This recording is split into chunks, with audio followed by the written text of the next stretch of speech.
دكتور محمد، سؤال معلش لحضرتك.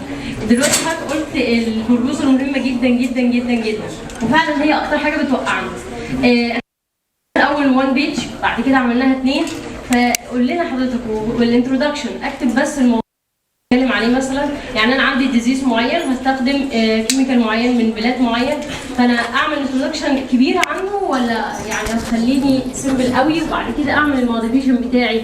بعد كده الستيتمنت اوف بيربس انا عايز اعرف اخليها صغيره، اللي هو السؤال انا عايز اعمل بحث ليه، عشان النقطه اللي هو الاجابه اللي زي ما حضراتكم يعني منشنتوا عليها، ودي برضه اكتبها باستفاضه ولا هخليها صغيره؟ والاخر حاجه الليتشر ريفيو. ستيتمنت اوف بيربس تقصدي بيها اللي هو الليتر اوف بيربس. الهدف من البحث ايه؟ هو انت هدفك ايه اصلا من البحث؟ هو كان حد قال لنا اصلا المعلومات دي، بس اهم حاجه الليتشر ريفيو انا اعمله في كام ورقه. يعني انا مثلا قريت 15 بيبر، اكتب عنهم كلهم؟ يفضل فعلا. هو طبعا زي ما قلت لحضرتك مش بتتقاس بالكيلو، بس بيبان اذا كان يعني واحد جايب نص صفحه او عامل حاجه اصلا بتبين ان هو مش جاد خالص. فالليتريتشر ريفيو مثلا حضرتك نزلتي 15 بيبر، لان ده يعني في كل توبيك هتختاريه هيستهلك منك فعلا وقت. لو كل مثلا 15 دول كتبت سطرين على كل حاجه هيبقى تقريبا شوفي يعني 30 سطر مثلا على الاقل خالص. ده السطرين دي اقل حاجه يعني. اللي يفضل مثلا كل بيبر تكتبي عليها 4 سطور، مثلا سميث ارجيوت كذا وبعدين تيستد كذا وصل لكذا، وتكتبي طبعا السايتيشن بتاع الورقه نفسها اللي هي موجوده سميث 1989 كده، وبعدين تجيب الريفرنس بتاعها تحت. فيعني اعملي مثلا كل فقره كل ورقه عليها 3 4 سطور او 5 سطور، وفي الاخر خالص بتعملي زي ما قلنا تحددي الجاب. بعد كده تعملي بقى ايه؟ we can see مثلا from the previous discussions that there is a gap مثلا بين كذا وكذا، وان انا هحاول اغطيها في البحث بتاعي. تمام. هو معلش كان الدكتور معلش. طيب ماشي اتفضل.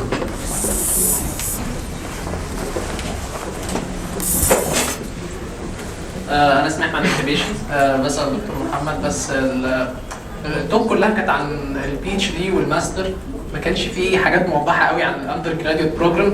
فانا كنت عايز اسال الكرايتيريا بتاعه الاختيار في الفيرست سكريننج هتبقى بناء على ايه؟ يعني السكند سكريننج اللي بتبقى الاختبار بياخدوا اعلى درجه، بعد كده الانترفيو، بس الفيرست سكريننج ايه الكرايتيريا اللي بيختاروا فيها؟ ما هو الفيرست سكريننج برضو المجموع بيبقى الاساس فيها، بيبقى احنا زمان كنا حاطين 90% وكمان من سنين كانت 95. دلوقتي بعد ما بدأت الثانوية العامة تصعب شوية، فمش عارف السنة دي هنقل شوية ولا لأ. فالكرايتيريا للقبول في أول سكريننج عادة بيبقى المجموع ده، إذا كان الورق كامل طبعا، لأن ممكن حد الورق بتاعه يعني يستبعد الابلكيشن بتاعته لأن في ورقة ناقصة ببساطة. يعني قدم ريكومنديشن 1 مثلا والمطلوب 2، ما قدمش سيرتيفيكت مثلا اوف هيلث حاجة زي كده ناقصة بيستبعد. لكن الاساس في الفلتريشن بيبقى في الاندر جراديويت بيبقى المجموع الثانويه العامه. طب وبالنسبه للجامعه لسه، يعني انا في جامعه ثانيه وعايز اقدم لسه في الاندر جراديويت، ابدا من الاول؟ هو عادي هتقدم معانا عادي، بس انا ما انصحكش يعني كاخ اصغر ليا، ما لو تسمح لي يعني انا ما انصحكش تضيع، لان عشان تروح من سنه ثانيه تيجي تمتحن عندنا هتسافر السنه الجايه، هتكون اوريدي دخلت سنه ثالثه، هترجع تعيد العجله من الاول وتضيع 3 سنين من عمرك. طب ما انت ممكن تكمل سنه رابعه وتطلع ماستر مثلا هناك، فحرام تضيع على نفسك 3 سنين وانت اوريدي في الجامعه. حتى لو عايز تغير الفيلد بتاعك ممكن يعني فكره ان انا كنت هغير الفيلد. طيب معلش انا اسف، حاجه واحده بس. في ناس من اللي موجودين خاصه بقسم ياباني، الطلبه في القسم الياباني اعتقدوا ان الاساتذه يعتقدوا او بيتكلموا على الاندر جراد، قصدهم الناس اللي بتدرس في قسم ياباني لو عايزين يسافروا وهم موجودين في القسم لمده سنه، اللي هي احنا بنسميها تانكي ريوجاكو. ماشي، بس هم لا، الاندر جراد مقصود بيها الطالب اللي متخرج من ثانويه عامه او ما خلص لسه ثانويه عامه وهيقدم هيبقى في درجه البكالوريوس. بس يعني الشيء بالشيء يذكر، احنا دلوقتي معانا واحد من اللي سافروا اندر جراد لمده سنه، طلع بمنحه ميكست. ده معلش انا اسف خصيصا لطلبه ياباني، هيتكلم بس لمده دقيقه، هيتكلم عن تجربته. اسمه احمد زارع، هو خريج جامعه مصر بالقاهره.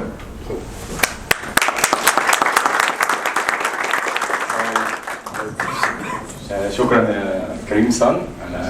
انا مش محضر ويعني جاي كمستمع النهارده، بس هتكلم بسرعه كده على ميكست. انا اسمي احمد محمد زارع، خريج جامعه مصر فيها قسم ياباني، وحضرت ماجستير في جامعه القاهره، ودلوقتي شغال مدرس لغه يابانيه في اي جاست الجامعه اليابانيه في برج العرب. طيب ميكست انا كنت قدمنا، هي بتاخد الاربعه، بتاخد اربعه حوالي من اربعه من كل جامعه بتدرس ياباني زي القاهره، عين شمس، مصر، واسوان وباقي الجامعات يعني. اربعه او ثلاثه على حسب كل سنه، بمجموع 20 واحد تقريبا. بيدخلوا يعني لو هي مثلا جامعه مصر ما بتطلعش منح اكستشينج عادي، فهم بياخدوا الاربعه الاوائل. لو مثلا عين شمس بيطلعوا السبعه الاوائل او سته اوائل بيطلعوهم اكستشينج عادي، فالاربعه اللي بعدهم بيترشحوا للسفاره. بتدخل امتحان تقريبا 3 مستويات موجود ورا بعض، من غير ما يقول لك المستوى هيصعب لغايه ال N2. فمش برضه اللي بينجح اللي بيبقى اعلى 6. لو هم 20 طالب تقريبا بياخدوا 6 بس غالبا يعني، ده على السنه بتاعتي. دول اعلى 6، مش 6 ناجحين، دول اعلى 6. بعد كده الستة دول بيدخلوا امتحان، سوري الامتحان ده بتاع الياباني. بعد كده في مقابله، ده بعد ما تعدي السكريننج والحاجات اللي هم مطلوبه بناء على ترشيح الجامعه يعني.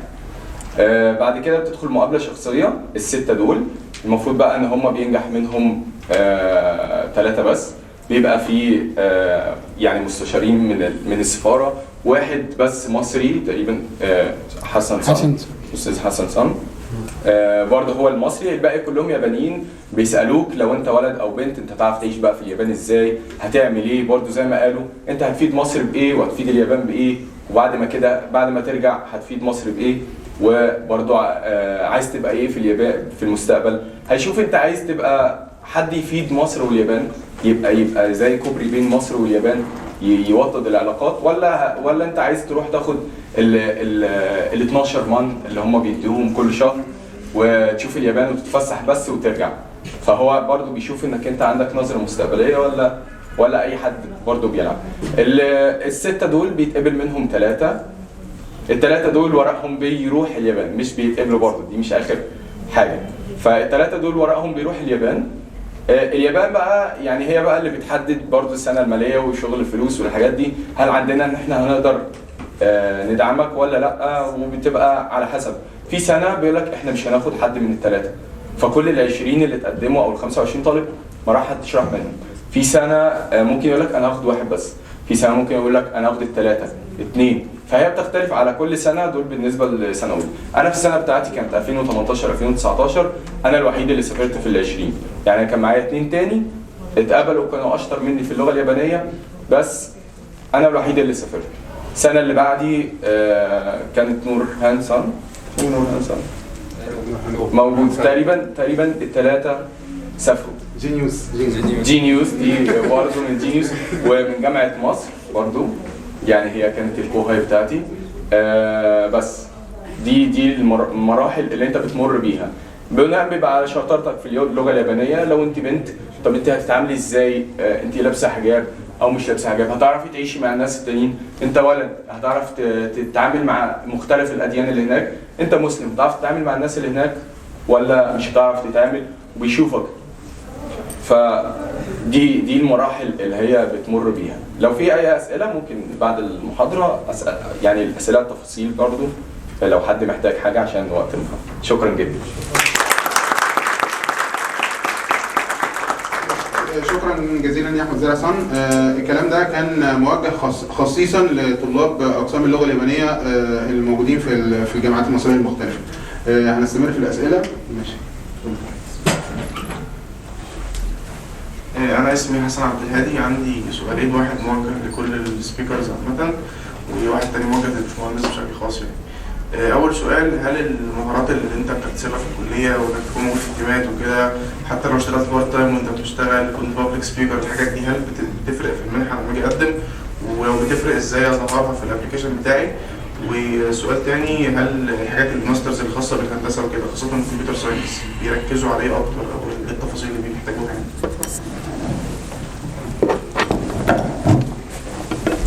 طيب بالنسبه للسؤال الاولاني، الاكتيفيتيز او اي حاجه انت بتعملها في حياتك بتفيد، اكيد بتفيد على مستوى الوردنج بتاعك، انت بتتكلم ازاي اصلا، ده رقم واحد. رقم اثنين، في طريقه كتابتك في كل معلومه انت بتكتبها في الابلكيشن ايا كان بشكل علمي او بتتكلم عن نفسك. دي نقطه ثانيه. ثالث نقطه، انت لما بتخش انترفيو السيلف كونفدنس بتاعك عامل ازاي؟ انت مريت بتجربه واثنين وثلاثه واربعه وخمسه، فبالتالي الموضوع بالنسبه لك عادي. انا مش اول مره اتحط في الموقف ده، بتبان طبعا. يعتبر البنفيتس بتاعت الموضوع بشكل غير مباشر، وهو في نفس الوقت لما انت بيشوف، لان من احد الحاجات اللي بتبص عليها السي في بتاعك، انت السي في بتاعك عباره عن ايه، او لينكد ان بروفايل، انت ما تعرفش ايه اللي بيدور هناك غير الحاجات المعلنه. فهو لما يخش يشوف اللينكد ان بروفايل بتاعك دلوقتي، ما بقاش في حد ما ينفعش ما يكونش عنده لينكد ان. التفاصيل اللي انت كاتبها فيه، انت اشتغلت في كام حاجه، اشتركت في ايه، انت راجل اكتف ولا لا، ولا انت راجل مستني ان الجامعه او الكليه هي اللي بتدخلك في بروجكتس معينه، انت بتينيشيت حاجات ولا لا، انت كنت مسؤول مثلا على اكتيفيتي معين انت اللي عملت له انيشيشن، ولا انت مجرد حد بيروح يجي ياخد الكورسات اللي بتاخد في الكليه وبيروح. فكل الكلام ده بيأثر معاك حتى على المستوى البعيد، بعيدا عن اليابان بقى. يعني انا بتكلم على مستوى ما تيجي تشتغل، لا قصه مختلفه خالص.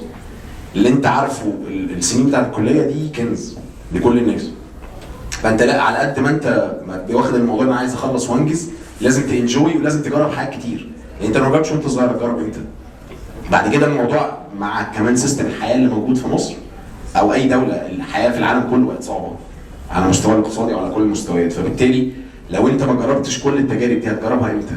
هتخش بعد كده في تراكس ثانيه، انت بعد كده هتتجوز، يبقى عندك اطفال، مش هيبقى عندك الاوبشن ان انت تعمل الحاجات دي بنفس الدرجه. ممكن يبقى عندك بس متاحه بنسبه قد ايه؟ مش نسبه كبيره. فطبعا الكلام ده كله بيفرق.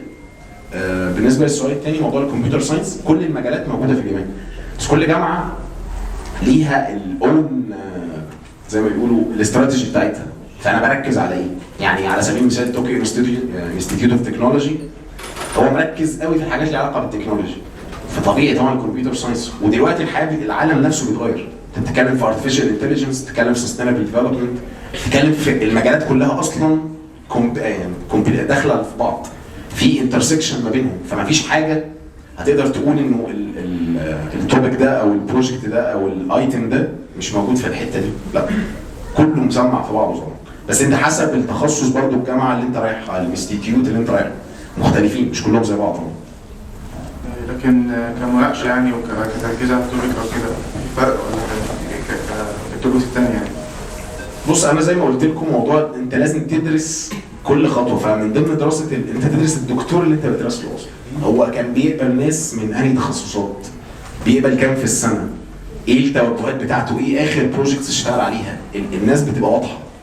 يعني انت لو دخلت، مش زي الجامعات عندنا هنا في مصر، انت لو دخلت على الجامعه هتلاقي كل الاستاف موجود، تقدر تدرس الراجل ده وتعرف قصه حياته كامله، وتعرف اللابوراتوري بتاعه موجود فيه كام طالب، وهو بيفند ايه دلوقتي، وبيشتغل على ايه دلوقتي. الموضوع مش صعب، بس الفكره زي ما قلت لكم محتاج ان انت اعملها بلان وابتدي اشتغل عليها حته حته. يعني انت مثلا قررت ان انا عندي 5 جامعات هم دول اللي بالنسبه لي افضل جامعات. في ناس اللي بتستيك للريفرنس بتاع الجامعات، انا عايز اكون من شغال او بتعامل مع دكاتره من اكبر جامعات في العالم، فانا عايز مثلا من اليابان مثلا جامعه رقم 10 ولا حاجه. وفي ناس لا، مش فارق معايا، انا فارق معايا التخصص بتاعي اكتر. هي دي النقطه. فانت اللي بتحدد، محدش يقدر يحدد لك خالص. انا عايز اضيف حاجه صغيره. طيب انا عايز اضيف حاجه صغيره على كلام الباشمهندس. هو فعلا الاكسترا كوريكولار اكتيفيتيز بتفرق كتير في اي حاجه. بالنسبه لنا احنا مثلا في ميكست يعني طبعا بنقدر جدا لو حد عنده حتى ايفن بطولات رياضيه واخدها في حاجه، حد عنده فولنتير وورك في اي مكان ديفلوبمنتال او كده، برضو دي بتفرق في اي حاجه انت عاملها اكسترا كوريكولار. ممكن تحطها يعني في الابلكيشن، وممكن كمان تزود فرصك في الانترفيو لو ذكرتها. دي حاجه. الحاجه الثانيه بالنسبه لمراحل ميكست في السفاره، احنا مش بنطلب التواصل مع دكتور ياباني في الاول خالص. يعني في بدايه التقديم يعني لحد ما نوصل لحد الترشيح النهائي مش بنطلب التواصل مع دكتور ياباني. لحد ما تتقابل في السفاره هنعمل لكم اورينتيشن، نقول لكم ازاي تتواصلوا مع الدكاتره اليابانيين، زي ما قال الباشمهندس ازاي تو ابروتش الدكتور الياباني، ازاي تفكر تشوف دماغه ماشيه ازاي، ايه الريسيرش اللي بيفكر اللي بيفوكس عليه وكده يعني. اخر حاجه بقى اضيف انا كمان زي ما انت قلت كده بالظبط، حته اللي هو ايه، اي حاجه او اي مجال انا شغال فيه او اشتغلت فيه تمام، كده كده اي حته انت هتشتغل فيها تمام هتتعامل فيها مع ناس. المعامله مع ناس تمام وان انت تخرج للمجتمع ده هيخلي عندك تمام، هينمي عندك قدرات تانية غير القدرات اللي هو بس محتوى علمي فقط. انت عشان تعيش في اليابان مش محتاج محتوى علمي فقط، محتاج ان انت بقى نفسك طريقه تفكيرك نفسها وانت تقدر تتعامل مع ناس تمام. زي ما باشمهندس كان بيتكلم كان بيقول لك ان هم حتى الخناقه بتاعتهم ما كانتش خناقه بالنسبه لنا، انهم قاعدين بيتكلموا بصوت عالي بس وكده، فانت نفسك هتقدر تخش في السياق ده ولا لا تمام. تبدا تتعامل بكده، انت طريقه الكلام نفسه تبدا تحللها، طبعا لو بتعرف اللغه بتاعتهم هيبقى افضل تمام. فهنا اي حاجه انت بتشتغلها هي بتضيف لك كده كده، فمش لازم يكون في البدايه على الاقل مش لازم يكون الشغلانه ديت ليها علاقه مباشره بالشغل بتاعك، مثلا لو انت بتدرس ياباني او كده تمام، لكن هتصب في هذه الايه المكان ان انت تبقى دايما عينك على الهدف اللي انت رايح له، حتى لو انت بتعمل حاجات حواليك، بس الحاجات دي هتنمي مهاراتك بحيث لما انت تقدر توصل لقدر معين من المهارات هتقدر تلتقي بقى مع الهدف بتاعك الاساسي تمام. ده جزء مهم. وزي ما دكتور محمد قال برضو ان هو لما انا كلمتكم قلت لكم حتى لو انت مثلا واخد شهاده حتى في السباحه او كده حاجات رياضيه حتى دي هتفيدك، لان هم مش بيقيسوا فقط المحتوى العلمي بتاعك وانت جبت كام في الامتحان، بيقيسوا ده بس. الناس اللي امتحنت وجابت درجه عاليه في ناس منهم تمام واضح ان هم عندهم سكيلز كتير، واضح ان هم بيقدروا تمام، وده جزء مهم جدا اليابانيين بيشوفوه تمام، واعتقد بيتم عليه الاختيار. حته هل الشخص ده عنده القدره ان هو يكتسب معلومات جديده ويتعلم ويستفيد ولا لا؟ انت هتروح هناك زي ما دكتور محمد برضو شارك بكلامه دكتور عبد الرحمن، انت هتلاقي هناك ان خطه البحث تمام مختلفه، طريقه مختلفه، فانت هل هتقدر تتعامل مع الكلام الجديد ده ولا لا؟ فهم بيقيسوا القدره دي عندك. شكرا. اسف ان انت انا بدرس ياباني، بس الفكره ان انا عندي اهتمام بالمزيكا والميوزك برودكشن والساوند انجينيرنج. هل اليابان هتكون مهتمه بمجال زي ده مثلا كمنحه ان ندرس حاجه زي كده هناك؟ طبعا عايز تقول حاجه، طبعا حاجه اساسيه. وانا بالصدفه انا حضرت رساله ماجستير لحد كان عامل رساله ماجستير ليها علاقه بالمانجا. بص كل حاجه في اليابان متاحه، انا بنتكلم 770 جامعه، فمستحيل ما تلاقيش التخصص بتاعك. الرانكينج بتاع اليابان كدوله على مستوى العالم افضل من مصر بكتير، فانت بتتكلم في الكاتيجوري رقم واحد، فما ينفعش ما يكونش عنده التوبيك، لان هو عندهم هناك كل حاجه موجوده، الاندستريز كلها موجوده تقريبا. فانت اللي موجود في اوروبا هو كمان اليابان في اخر يعني الفتره الاخيره دي الشعب نفسه بيصنف المرحله اللي هم فيها دلوقتي دي، ده بقالهم 30 يعني العقد الثالث للانهيار، بقالهم 30 سنه بينهاروا، اللي هم بيعملوه ده بقالهم 30 سنه بينهاروا. فالقصه في ايه؟ هو دايما بيبصوا على اوروبا وامريكا، او بالذات انجلترا وامريكا.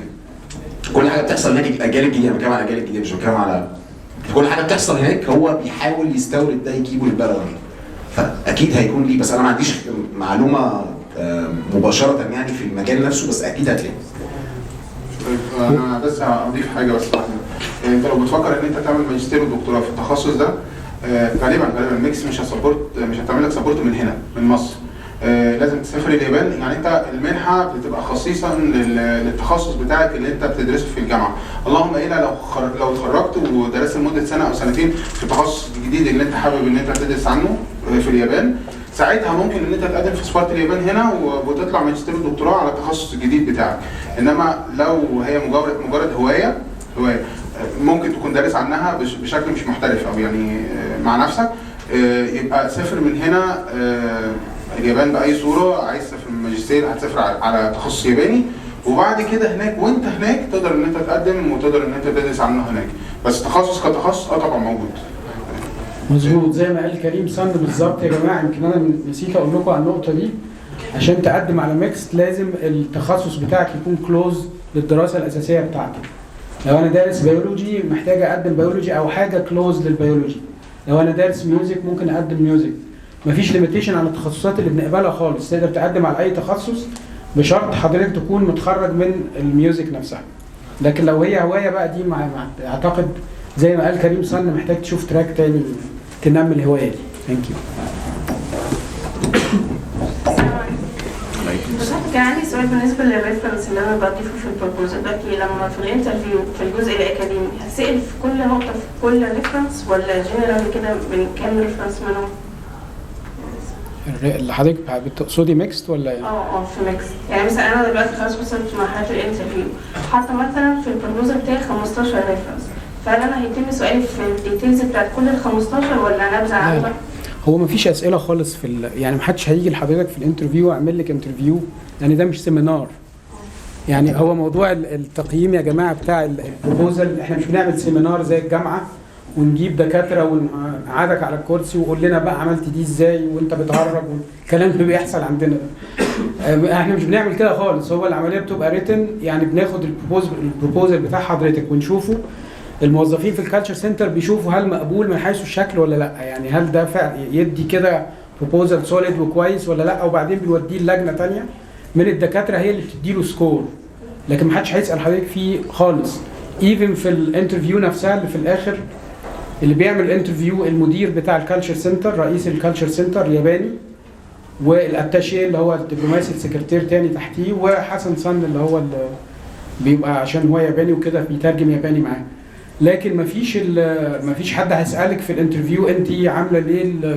ممكن يسالك مثلا في التوبيك نفسه، انت حاسه ان ده هيفيد مصر في الديفلوبمنت، لان هم مش متخصصين في يعني التخصص بتاع حضرتك هم مش متخصصين فيه، فهتبقى الاسئله جينيريك تماما اذا تعلقت بالبروبوزل يعني. طيب احنا معلش نظرا للوقت هناخد سؤالين بالظبط، ماشي؟ يعني اللي هيقوم يسال سؤال واحد مش سؤالين، اوكي؟ طيب يعني ماشي اتفضلي. السلام عليكم. اولا لو انا عايزه اروح ادرس هناك اللي هو الريسيرش بتاعي مخصص باللغه اليابانيه او بالاداب الياباني، هل البروبوزل بتاعي اللي هو الكينكيو تايشو هيبقى بالياباني ولا بالانجلش؟ الانجلش ولا الخطه نفسها؟ التخصص بتاعي لو انا هروح اصلا ادرس بالياباني او حاجه ليها علاقه بالياباني، لو لما اجي اقدم خطه البحث بتاعتي هتبقى بالياباني ولا بالانجلش؟ تمام. هو ماشي اقول اكيد الافضل لو انت المجال بتاعك اصلا ياباني. يعني دكتور محمد لما كان بيقول البرزنتيشن قال اللغه اليابانيه فعلا مش مهمه لو انت مقدم على تخصصات اخرى. انت صيدلي فانت رايح تدرس في صيدله، فمش هنسالك، هو طبيعي انك ما درستش ياباني فمش عارف ياباني، تمام. لكن لو انت اصلا رايح على تخصص ياباني، تمام، فساعتها طبعا الكينكيو كيكاكو تبقى بالياباني احسن، لان انت بتثبت لهم بقى، انت عايز تقول لهم انا جامد في هذه اللغه، انا قوي في هذه اللغه، تمام، فيبقى بالياباني احسن طبعا. لو دكتور عبد الرحمن عنده في كمان في حاله ان اللي مقدم تخصصه لغه يابانيه بيكون في شرط انك يكون معاك على الاقل NT N2 NNI، فانت لو هتشتغل ياباني فلازم يكون معاك NNI او ما يفوقه، يعني لو NH. وطبعا الخطه هتكتبها بالياباني، ولان انت الموضوع يا جماعه انت بتبين ليه ان انت فعلا قادر تعمل ده. فانا لو هروح اشتغل ادب ياباني ازاي وانا مش عارف ياباني؟ تمام. طيب مش مشكله. اوكي. طيب شكرا. تمام. انا رحمه هندسه. دلوقتي انا لو هعمل ماستر، تمام، الدرجات بتاعتي تقريبا مثلا في اخر سنه هي اللي بتاثر ولا التقدير التراكمي، ولا مثلا كل ده مع برضه درجه الجرادويشن بروجكت؟ لا، هو الاساس بيبقى الGPA، التقدير التراكمي النهائي في ال4 سنين. اوكي. طيب يعني ختاما انا عارف ان والله في اسئله كتير اكيد موجوده. هنحاول بقدر الامكان البرزنتيشن السبيكرز اللي شرفونا النهارده واتكلموا، هنحاول ان احنا ننزلها على الصفحه وعلى القناه بتاعت جينيوس في اقرب وقت ان شاء الله. لو عندكم اسئله ممكن حضراتكم تبعتوها لنا على الصفحه، ماشي، وان شاء الله باذن الله هنحاول ان احنا نوصلها للسبيكرز ان شاء الله، هنبقى على تواصل دائم معاهم. لو محتاجين اجابتها ضروري ابعتوا على الصفحه وان شاء الله هيترد عليها مباشره. شكرا ليكم، اكيد شكرا للسبيكرز اللي شرفونا النهارده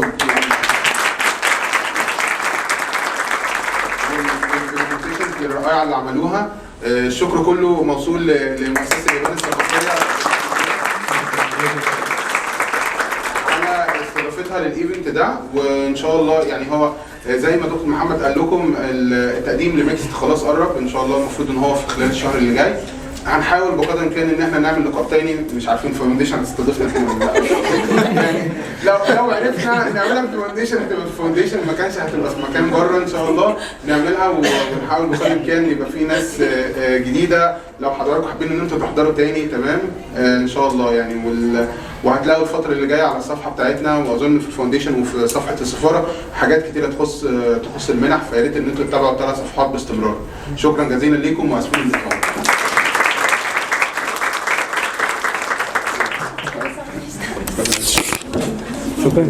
شكرا جزيلا على مجهودك الهائل.